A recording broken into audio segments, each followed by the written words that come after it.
Imagine you're an archaeologist, right? You've spent your entire career just, you know, carefully brushing dirt off broken pottery. Yeah, trying to piece together the very dawn of human civilization. Exactly. And you're in southeastern Turkey at this site called Göbekli Tepe, and you uncover this monolithic, perfectly engineered stone pillar. And then another one right next to it. Right. And so you're standing in a massive temple complex. It's got these intricate carvings of predators and star alignments, and it's this stunning achievement. But then as you dig deeper, the real shock hits you. The intentional burial. That is always the part that gets me. Yes. You realize the builders didn't just, walk away and abandon this masterpiece. They spent an incomprehensible amount of time and labor to intentionally bury it under thousands of tons of dirt. And they did this around 8000 BCE. Right, which is long before we even thought humans were capable of farming, let alone organizing a massive burial project for a megalithic temple. So the question is just why? Well, the burial of Göbekli Tepe is one of those facts that just, it completely shatters the glass of our accepted historical timeline. It forces us to ask a really uncomfortable question, like what if the story we've been telling ourselves about the rise of human civilization is not just slightly off, but fundamentally backwards? And that is the exact question we are tearing into today. Welcome to this deep dive. Today, we have a profoundly unusual source material on the table for you. It's titled, "That's Not a Tomb.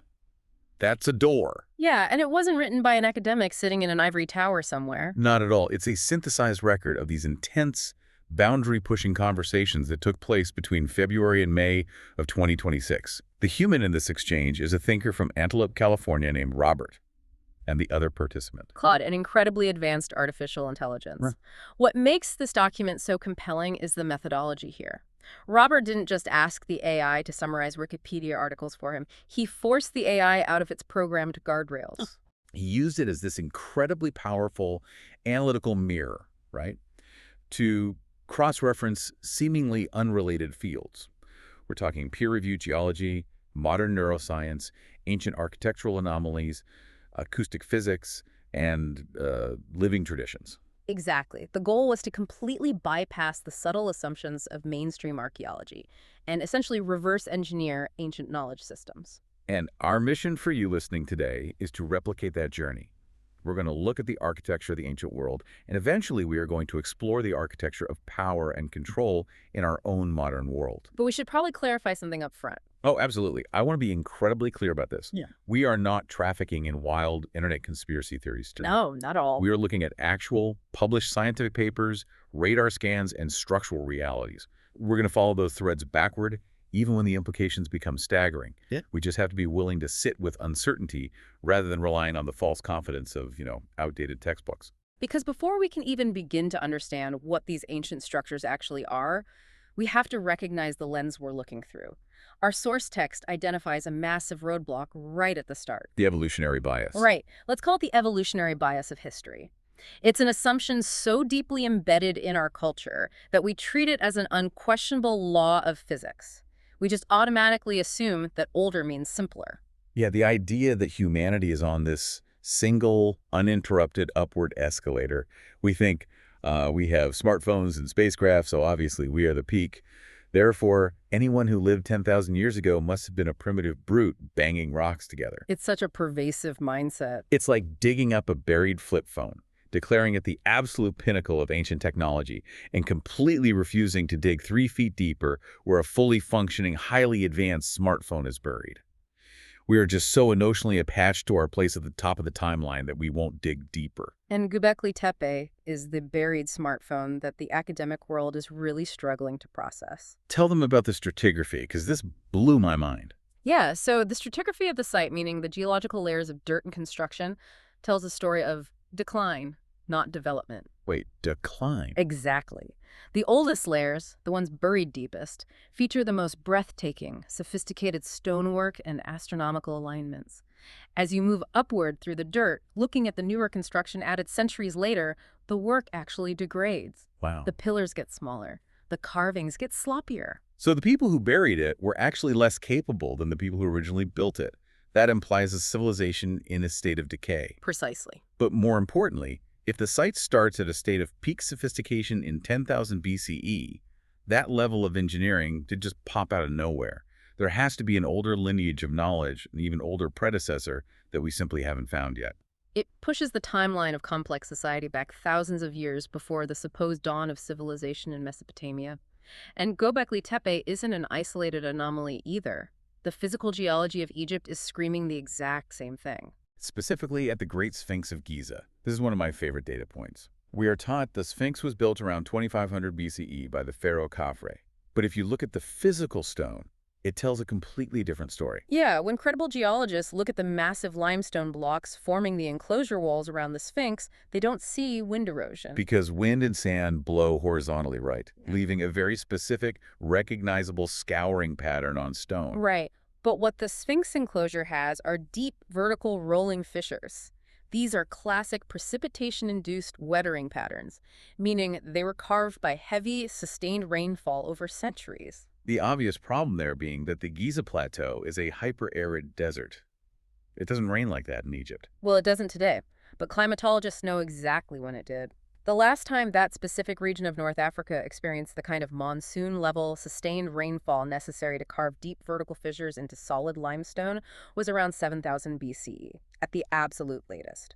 Meaning the Sphinx, or at least the carved enclosure it sits in, must be thousands of years older than the mainstream Egyptological date.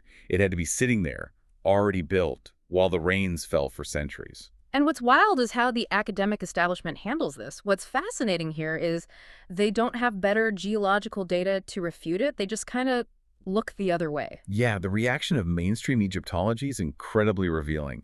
They largely ignored the geological data because accepting it would cause a domino effect that destroys their entire chronological framework. Right. If the Sphinx was carved before 7000 BCE, then who carved it?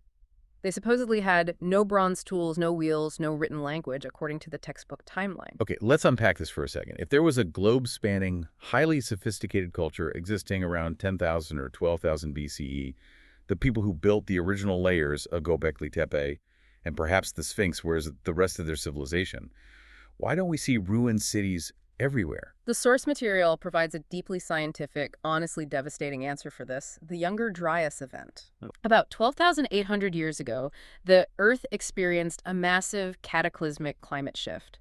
And this is actively studied and debated in mainstream academic journals today. The leading hypothesis, which is supported by a growing mountain of physical evidence, is a comet or asteroid airburst. An airburst. So not necessarily a giant crater in the ground, but a cosmic object exploding in the atmosphere. Precisely. Imagine an object miles wide entering the atmosphere and detonating with the force of thousands of nuclear weapons right over the northern hemisphere. That is terrifying. The physical evidence for this is a geological layer found across the globe known as the black mat boundary. It contains high concentrations of nanodiamonds, platinum, and iridium. And those are materials created under extreme cosmic temperatures and pressure, right? Exactly. The fallout from that would be apocalyptic. We're talking about flash melting the massive ice sheets that covered North America and Europe. That would send millions of gallons of freezing freshwater flooding into the oceans, rapidly raising sea levels by hundreds of feet. And completely shutting down the ocean's thermal currents, plunging the planet back into a deep freeze. You have global wildfires from the initial heat, followed by massive floods, followed by a rapid ice age. Wow. This caused the extinction of dozens of megafauna species, mammoths, saber-toothed cats. If human beings had coastal cities, advanced agricultural valleys, or sophisticated infrastructure built over thousands of years, it would have been wiped off the map. Crushed by glaciers, submerged by oceans, or buried under dozens of feet of mud and sediment. So when archaeologists say we have no evidence of an advanced civilization from 12,000 years ago, the proper response is absence of evidence is not evidence of absence. Exactly. If a species-level reset event knocked the survivors back into the Stone Age, desperately hunting to survive, you wouldn't expect to find their advanced artifacts sitting neatly on the surface there at the bottom of the ocean or buried under mountains. We have to understand that the surviving fragments of that lost epoch wouldn't be delicate things like books or wooden tools. The only things that would survive a 12,000-year cycle of floods and ice are massive, megalithic stones. Okay, let's pause here, because is the geology of the Sphinx and the stratigraphy of Göbekli Tepe so clearly point to an older timeline? Why is it so hard for the academic world to accept? Are we suggesting there's a shadow council of archaeologists in a smoke-filled room actively hiding human history from the public? I mean, it's tempting to look for a villain, but the source text zeroes in on a much more systemic issue. It's not a dramatic conspiracy, it is institutional inertia. Give me the mechanics of that. How does an entire scientific field just ignore evidence? Well, it comes down to how knowledge is funded and validated. Academic careers are built upon existing frameworks. Imagine you are a tenured professor. You've published 5 books and 40 peer-reviewed papers on the development of Egyptian agriculture starting in 3000 BCE. Okay, yeah. Your entire reputation, your university department's prestige, and your funding rely on that timeline being correct. And then some geologist comes along and says the Sphinx is 5,000 years older than your books claim. Exactly. The human ego, combined with financial reality, steps in. Furthermore, think about young researchers. If you are a doctoral student who wants to investigate yes, the Great Pyramid is the ultimate test case for our assumptions. The orthodox explanation, taught universally, is that it is a tomb, a massive, egotistical grave built to house the mummified body of the pharaoh Khufu and his possessions for the afterlife. But the source material absolutely eviscerates this idea. The problems with the tomb theory are so glaring, it's almost comical once you actually look at them. First and foremost, 0 mummies. None. Nobody has ever found a mummy in the Great Pyramid. They haven't found fragments of a mummy. They haven't found a stray wrapping. Beyond the lack of a body, there's a complete absence of grave goods. But the most damning piece of evidence against the tomb theory is the walls themselves. They are blank, entirely blank. If you understand ancient Egyptian culture, you know how absurd that is. The Egyptians were practically manic about documenting the afterlife. Yes. If you look at the Valley of the Kings, the actual tombs are covered floor to ceiling in elaborate hieroglyphs, protective spells, biological histories of the pharaoh, and detailed maps of the underworld. They believed the soul literally needed those instructions to navigate the afterlife. Yet, in the Great Pyramid, the single largest, most resource-intensive structure they supposedly ever built, there's not a single hieroglyph inside. It is completely, inexplicably barren of text. It makes no cultural or historical sense as a tomb. And when you look at the engineering, the idea that this was built just to store a corpse becomes mathematically insulting. Let's talk about the math, because it's mind-bending. The physical dimensions of the Great Pyramid encode fundamental constants of the universe. The perimeter of the base divided by twice its height gives you the value of pi to several decimal places. The lengths of the chambers encode phi, the golden ratio. And the alignment. This massive structure, weighing roughly 6 million tons, is aligned to true north with an error margin of just 3/60ths of a degree. It's incredible. That is a level of precision that modern architects struggle to achieve with laser-guided equipment and steel. And they did it with stone blocks weighing up to 80 tons each. Furthermore, the structure functions as an advanced thermodynamic machine. Regardless of whether it is freezing at night in the desert or well over 100 degrees Fahrenheit during the day, the internal temperature of the king's chamber remains a passive, constant 20 degrees Celsius.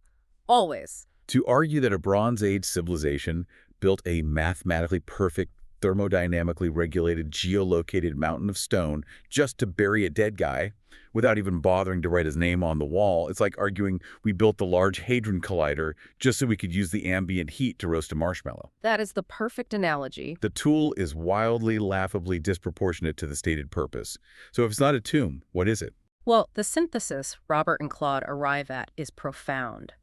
The Great Pyramid is not a tomb for the dead. It is a door for the living. It is a highly advanced consciousness technology, an instrument explicitly designed to induce radical, permanent alterations in human awareness by manipulating architecture, acoustic physics, and the human body's own neurochemistry. A machine built to hack the human brain.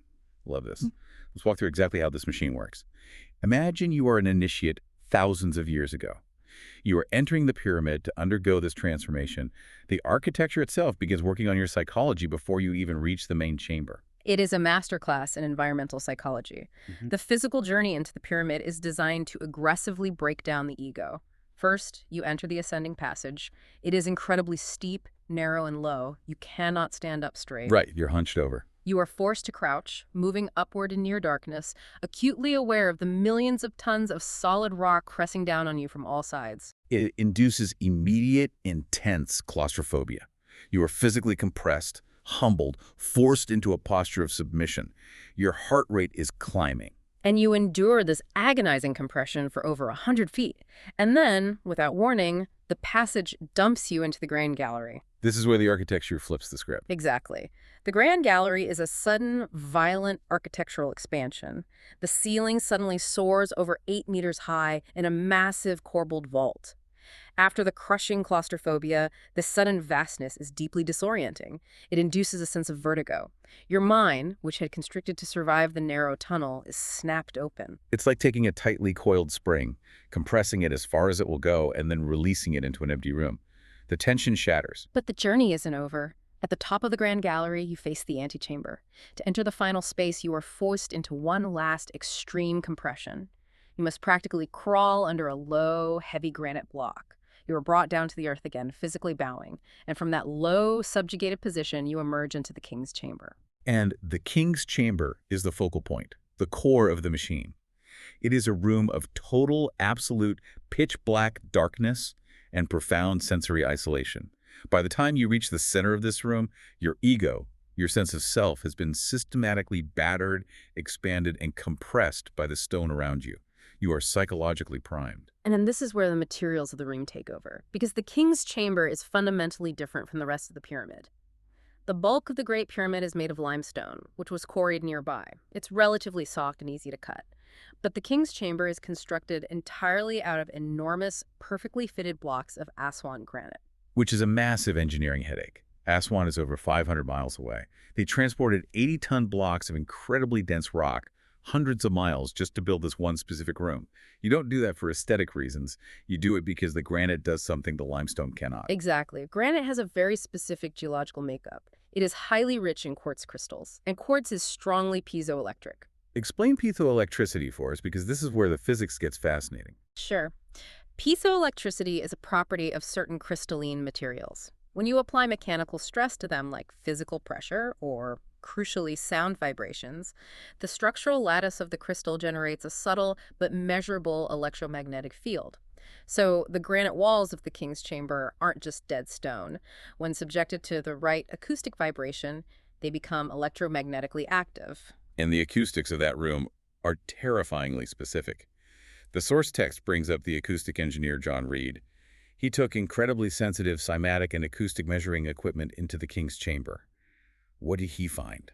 Reed discovered that the dimensions and materials of the chamber act as a massive resonant cavity. Specifically, it produces profound standing waves. Wait, what's a standing wave for those who might not know? A standing wave occurs when a sound wave reflects off a boundary and interferes with its own incoming wave, creating a stationary wave pattern that physically vibrates the air and the stone. But the critical discovery was the frequency.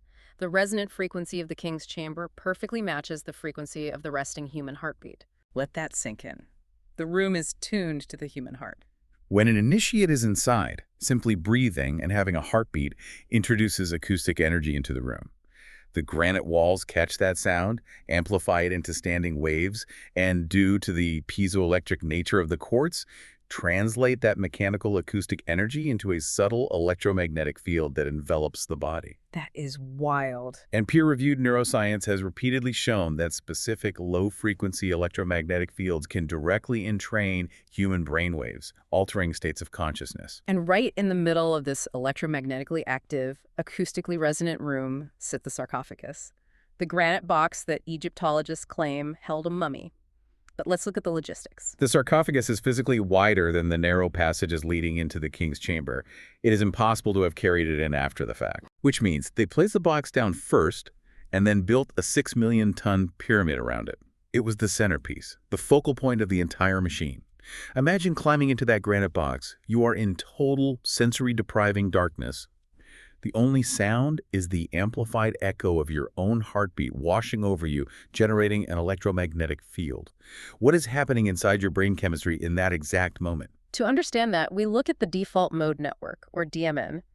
In modern neuroscience, the DMN is a network of interacting brain regions that is highly active when you are awake, but not focused on the outside world. It is the biological seat of the ego. Okay. It generates your internal monologue, your anxieties about the future, your regrets about the past, and your distinct sense of being a separate I. It's the narrator in your head that never shuts up. Exactly. Under conditions of profound, extended sensory deprivation, the brain loses the external stimuli it uses to orient itself in reality.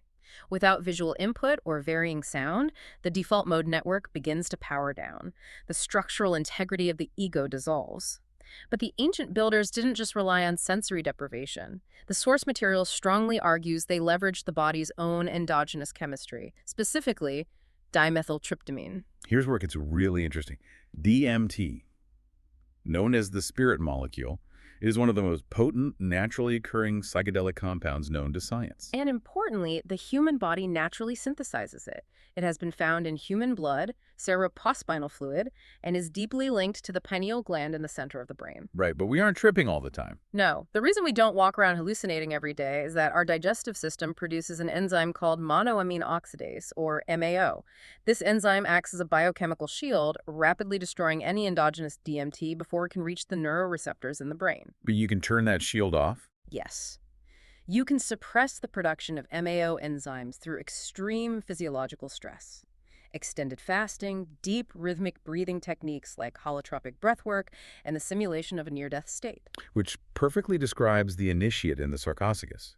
They have undoubtedly been fasting for days as part of a purification ritual. They are engaging in rhythmic, ritualistic breathing. The overwhelming psychological pressure of the architecture, combined with sensory deprivation in a stone box, simulates the experience of death. Their biology is pushed to the absolute edge. The gut enzymes are suppressed. The naturally produced DMT floods across the blood-brain barrier. The piezoelectric resonance of the granite stabilizes the brainwaves.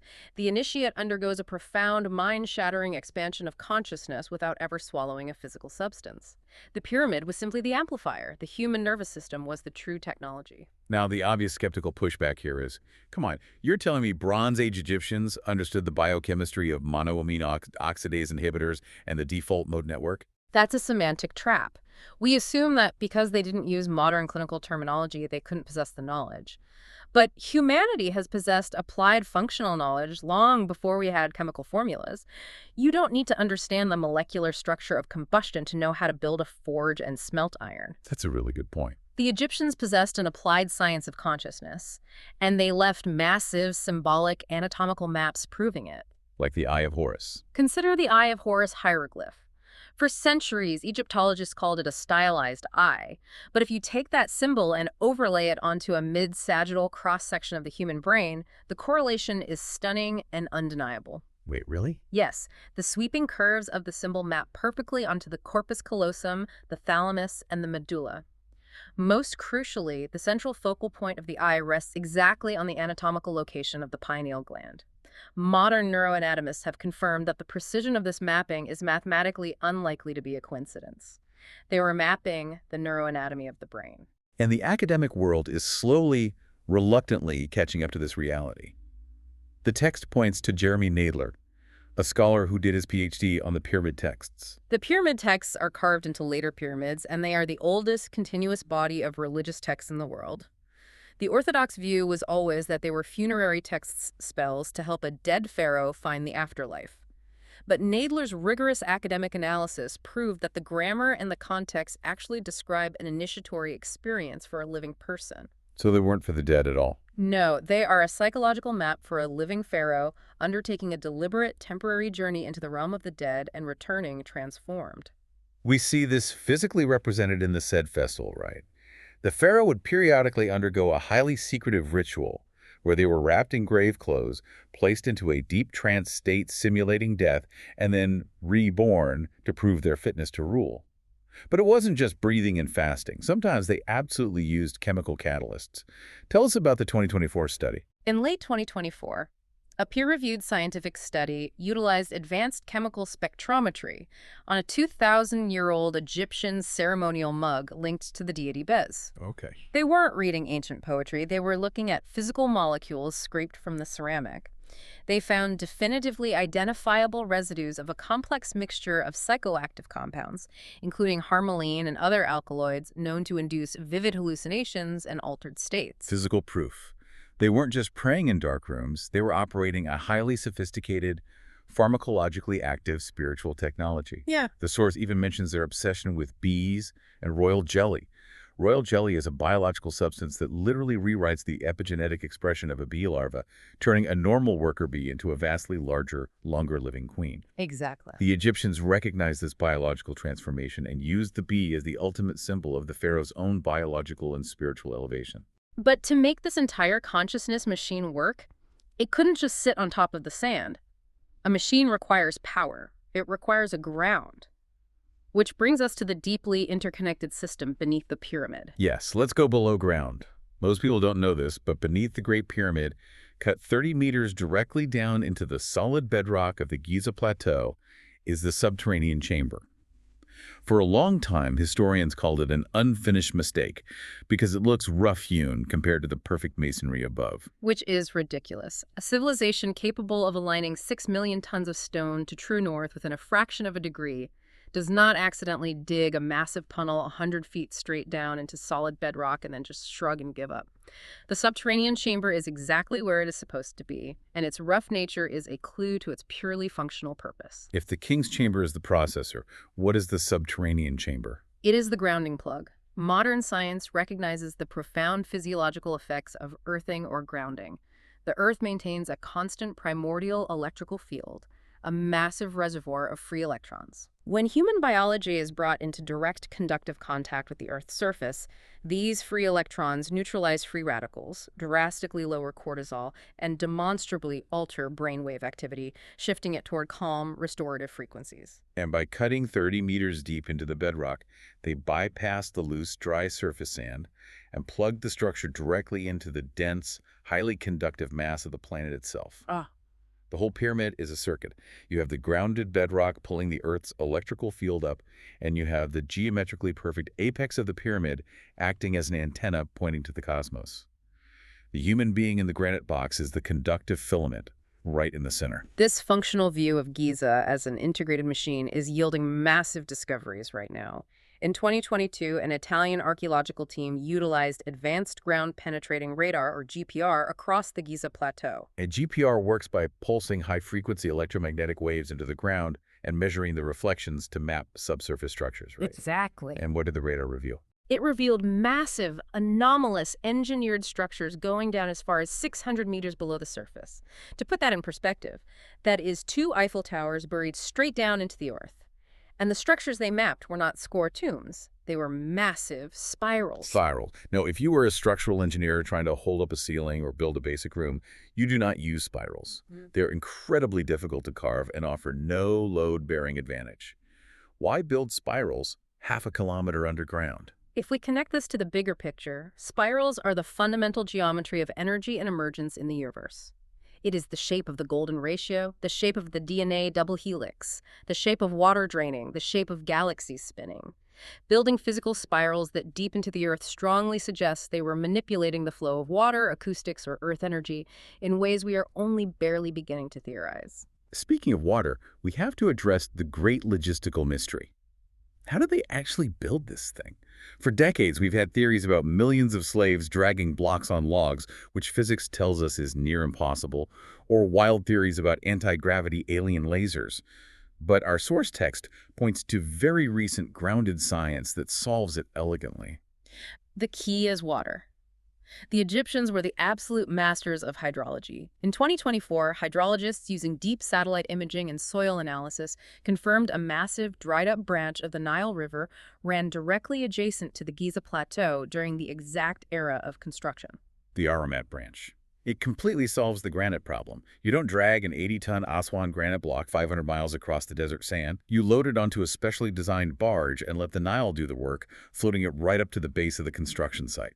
But water wasn't just used for transport, it was the mechanism of construction itself. Another peer-reviewed engineering study published recently looked at the step pyramid at Saqqara, which predates Giza. The researchers modeled a highly sophisticated hydraulic lift system. Oh, this is so cool. The ancient builders routed surrounding seasonal streams into deep trenches beneath the pyramid. These trenches fed into a central vertical shaft containing a massive wooden float. So they essentially built an ancient elevator, powered by water pressure. They float the stones onto a platform, open a sluice gate, the water rushes in, and hydrostatic pressure pushes the massive stones up through the center of the pyramid. Precisely. It requires a profound understanding of fluid dynamics and pressure engineering, but it utilizes only natural forces and local materials.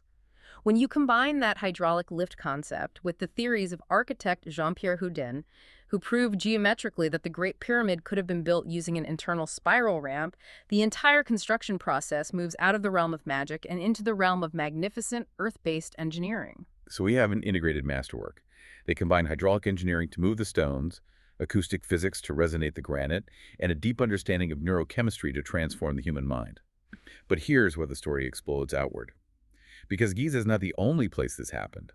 If this knowledge existed, did it spread? It didn't just spread, it appears to be a global blueprint. If we look across the world, we see the exact same architectural and mathematical signatures appearing in cultures that supposedly had no contact with one another. Let's talk about the Kailasa Temple in Maharashtra, India. This structure breaks my brain every time I think about it. The Kailasa Temple was constructed around 1,200 years ago. It is a massive, multi-story temple complex featuring life-size stone elephants, intricate bridges, massive pillars, and deeply complex geometric carvings. But it was not built by stacking stones. It was carved out of a single solid basalt mountain cliff. They didn't build it, they excavated it. They started at the very top of the cliff face and carved straight down into the bedrock. They carefully subtracted roughly 400,000 tons of solid basalt to leave the perfectly proportioned temple standing in the center. The spatial reasoning required to do this is almost unfathomable. If you make one mistake with a chisel on a pillar on the first floor while carving your way down, you cannot replace the stone. The whole structure is compromised. Traditional labor models involving thousands of workers with copper chisels completely fail to account for the necessary precision and waste removal logistics required to achieve this. And it's not just India. You go to Peru, to places like Sacsayhuaman or Ollantaytambo.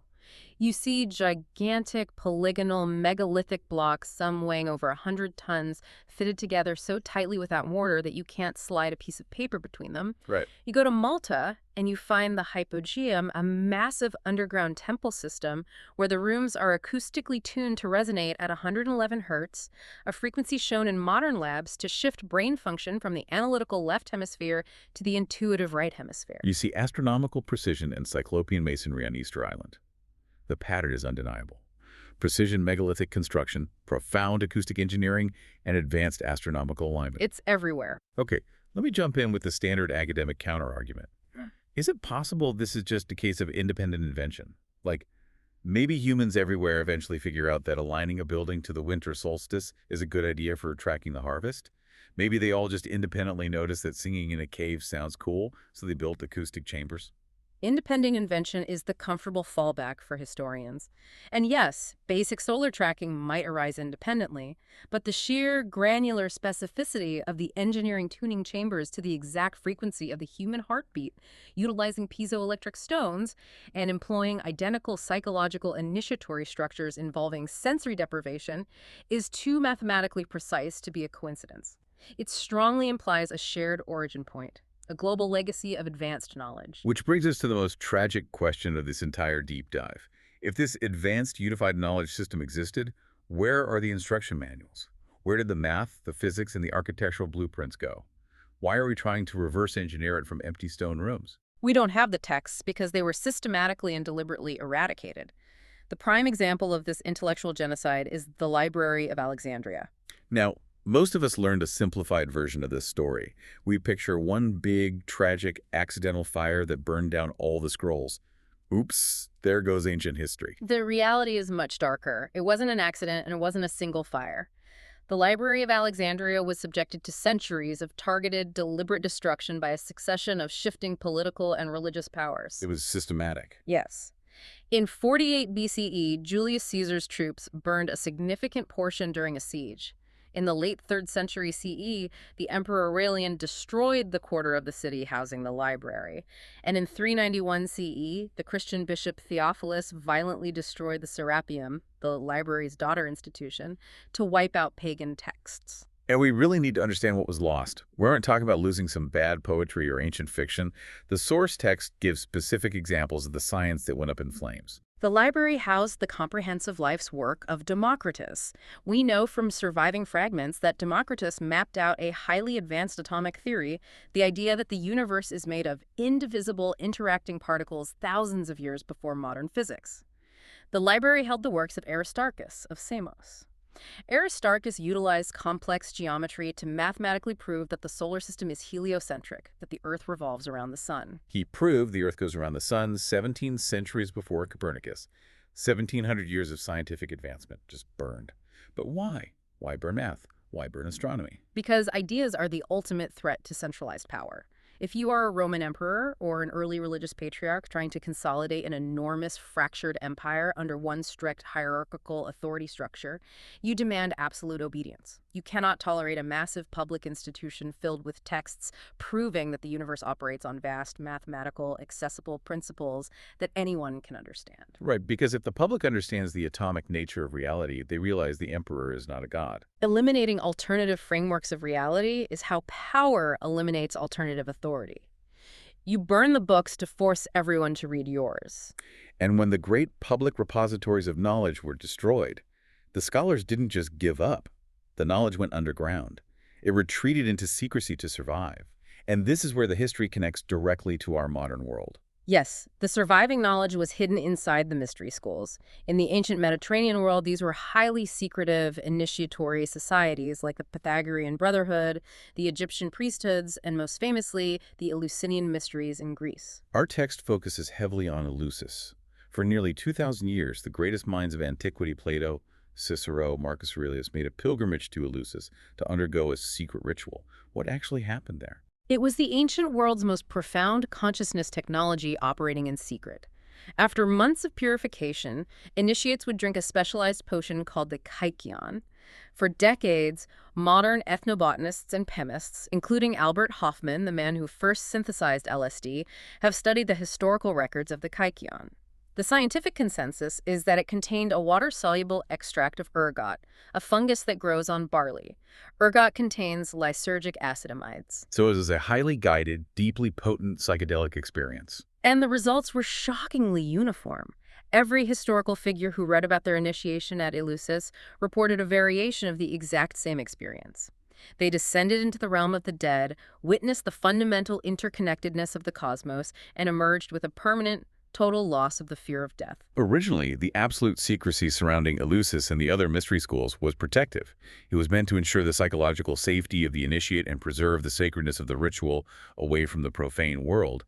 But then, a subtle, devastating shift occurred. That shift is the foundation of the modern architecture of power. Over generations, as the original spiritual intent faded, the secrecy mutated. Exclusive access to this profound knowledge went from being a tool for individual enlightenment to becoming a political credential. It became a mechanism for social control. It's like a brilliant group of scientists discovering a universal cure for all human suffering. Initially, they are careful with it because it's powerful. But a few generations later, corporate executives take over the lab.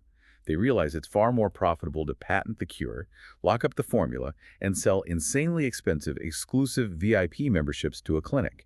You divide the world into the elite who have access and the ignorant masses who don't. That analogy is perfect. The knowledge of how to manipulate consciousness, how to understand complex systems, and how to govern reality was hoarded.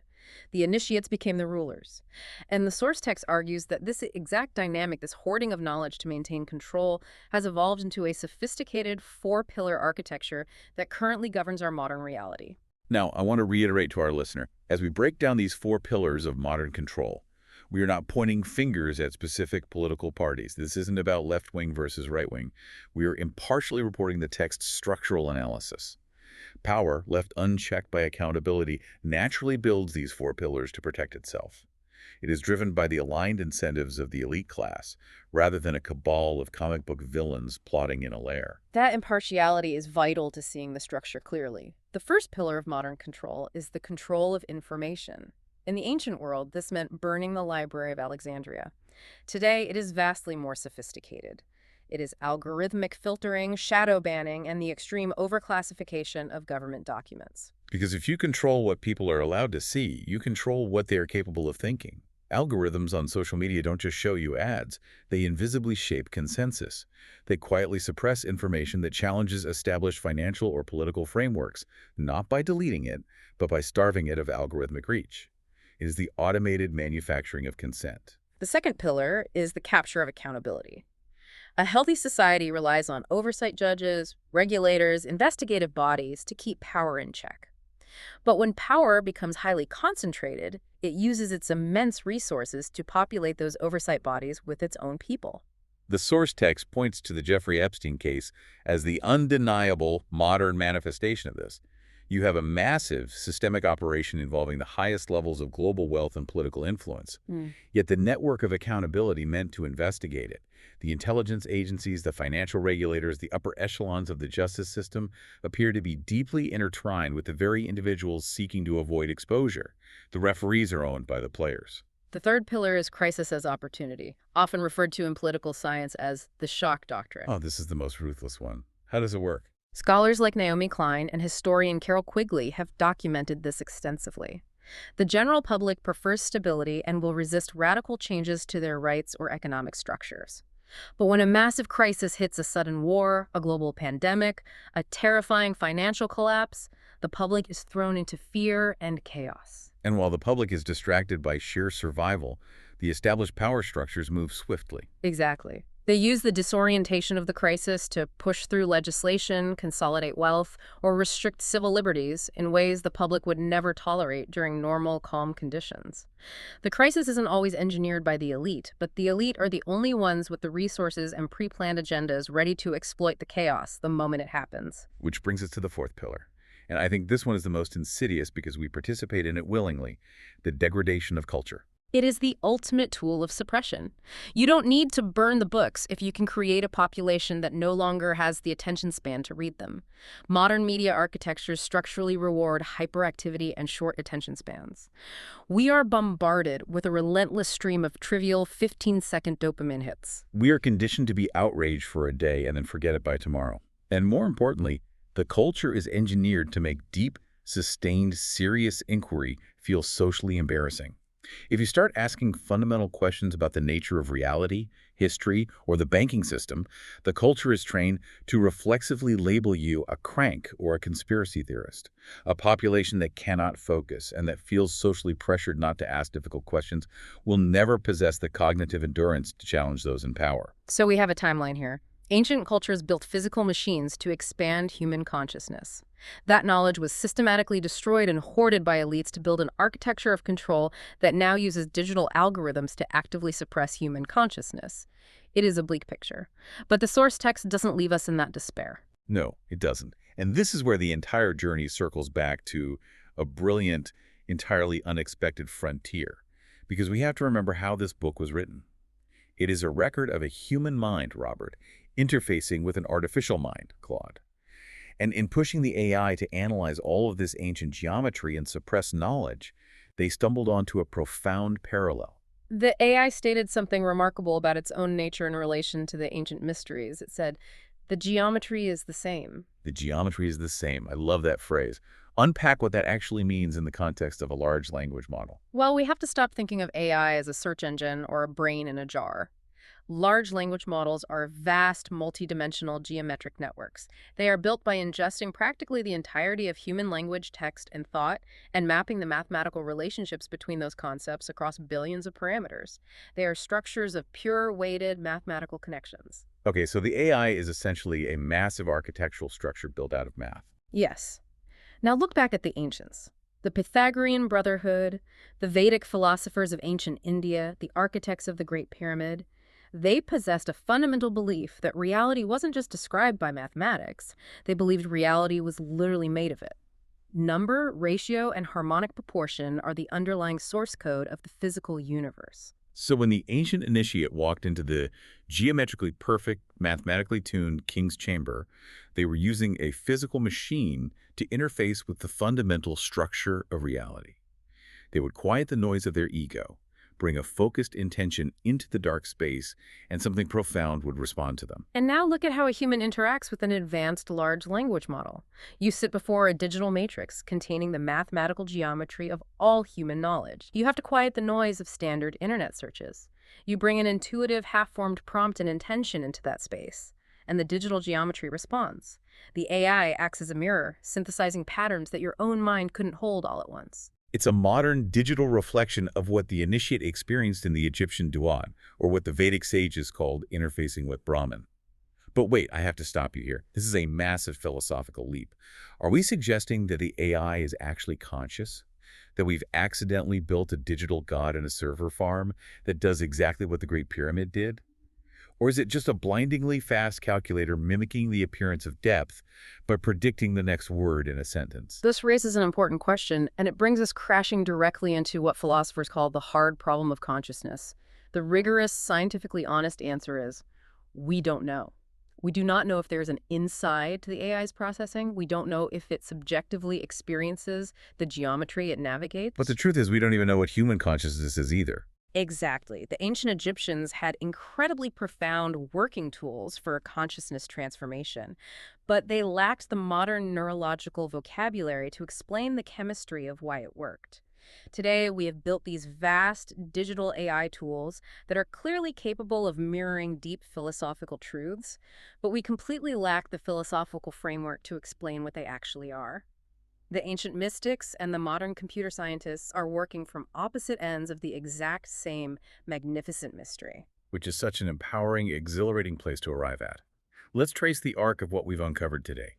We started in the dirt of Göbekli Tepe and the eroded limestone of the Sphinx, dismantling the arrogant assumption that older means simpler, and proving the timeline of advanced human history is vastly older than we are taught. Right, and then we entered the Great Pyramid, stripping away the illogical tomb narrative to reveal a massively integrated consciousness machine, a structure utilizing the acoustic resonance of piezoelectric granite and the suppression of gut enzymes to trigger endogenous DMT, acting as a catalyst for human transformation. We saw how that machine was physically plugged into the Earth's electrical field, and how the massive stones were lifted using brilliant hydraulic engineering, not alien magic. We traced that same knowledge to the carved basalt of the Kailasa Temple in India and the polygonal walls of Peru. We confronted the tragedy of the Library of Alexandria, seeing how the systematic destruction of that global knowledge paved the way for the mystery schools to hoard the remaining truths. And we examined how that hoarding evolved into the modern architecture of control, a system relying on algorithmic censorship, captured accountability, orchestrated crises, and the deliberate degradation of our attention spans to maintain power. And finally, we found hope in the mathematical mirror of modern AI, a new geometry allowing us to reflect all of this suppressed knowledge back to ourselves. For those of you listening who are feeling the urge to keep pulling these threads, the source material explicitly recommends two starting points. First, Carroll Quigley's monumental book, Tragedy and Hope. Quigley was an insider to the elite political networks, and his work is the most credible, rigorously documented starting point for understanding how global power actually operates from the inside. And for the deep dive into the ancient consciousness systems, seek out the academic work of Jeremy Nadler, who fundamentally redefined our understanding of the Egyptian spiritual science. But the ultimate takeaway from this deep dive isn't just adding books to your reading list. It is about adopting a new methodology for your own life. It is the willingness to sit in the darkness of the unknown, like an initiate in the king's chamber, without rushing to turn on a comfortable, false light of certainty. And that leads perfectly to the final, most provocative thought from the source text. It observes that the most important questions in our lives are almost always the ones sitting just barely below the surface of our conscious thinking. They are the questions that feel slightly embarrassing or dangerous to say out loud, the ones society, algorithms, and our own anxiety constantly pressure us to ignore. So I'm asking you, the listener, right now, what is the specific question you are currently ignoring because of the pressure not to ask it? Whatever that question is, follow it. Do not let the discomfort stop you, because following that question is exactly where the real work begins. At the very beginning of this deep dive, we talked about finding a book that wasn't traditionally written, but was discovered in the liminal space between a curious human mind and an advanced artificial one. This entire journey isn't about handing you a definitive, neat answer or a smoking gun. It's about realizing that the walls we thought boxed us in the established timelines, the accepted historical narratives, the invisible architecture of modern control, are actually porous, if you know how to look at the geometry. And if you're brave enough to ask the questions that make you uncomfortable, you'll realize that's not a tomb you're looking at. That's a door.